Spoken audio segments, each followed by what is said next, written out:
What is the most effective weapon of war? I know that most of you are thinking maybe a supersonic jet or perhaps the nuclear bomb, but these are weapons of destruction. We are talking about a far more superior tool, one that gives you the upper hand even before a single shot is fired. We're talking about the art of propaganda.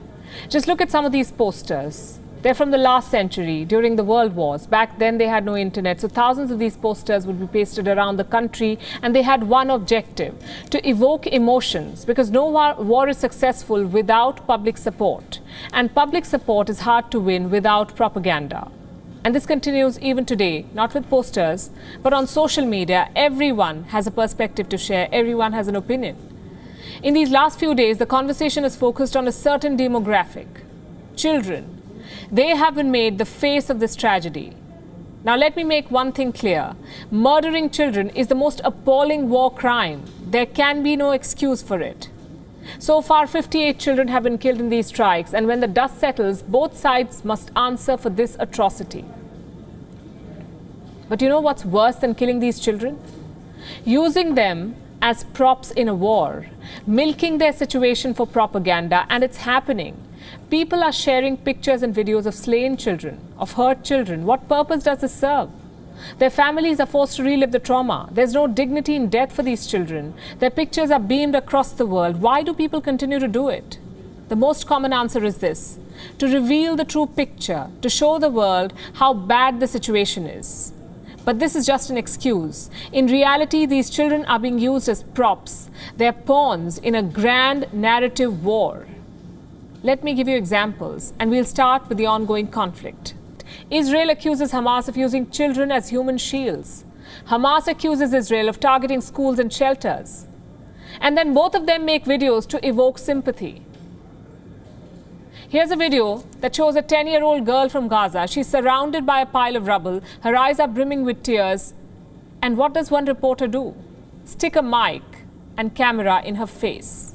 What do you expect me to do? Fix it? I'm only 10. I can't even do anything in this war.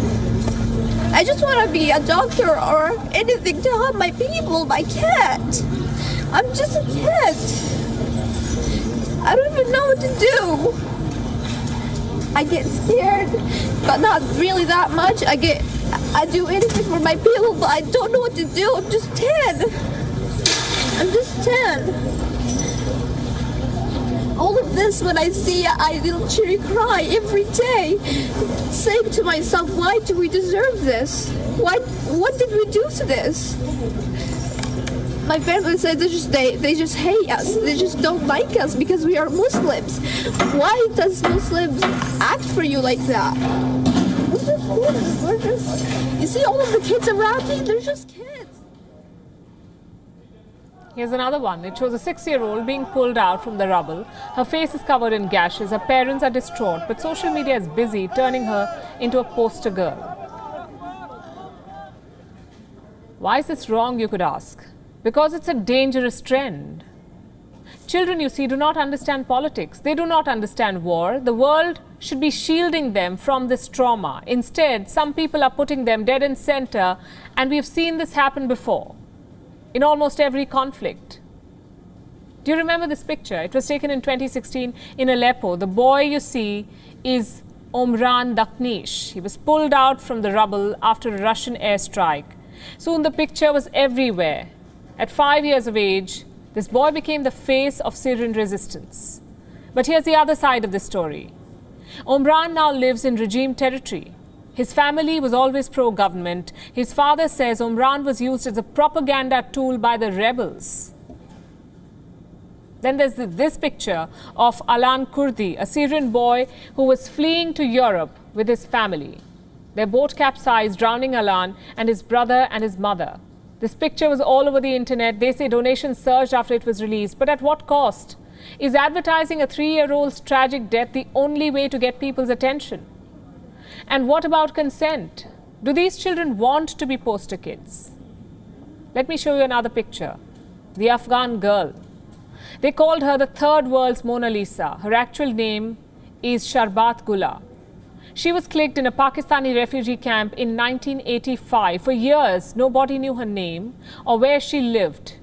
But the picture made the front page of National Geographic. Decades later, in 2019, Sharbat Gula spoke out. She was enraged because her picture was published without her consent.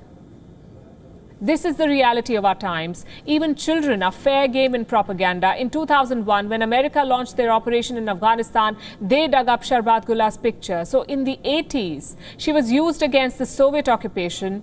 In the 2000s, against the Taliban. The fact is, these campaigns are not out of love for these children. It's about gaining sympathy, about winning the narrative war, because as they say, the smallest coffins are the heaviest. But if you want to stop violence and safeguard your children, do not use them for social media campaigns. Instead, blame the politicians and their governments. If tragedy has a face, it is not the face of innocent children, but manipulative leaders and their cunning power plays. WION is now available in your country. Download the app now and get all the news on the move.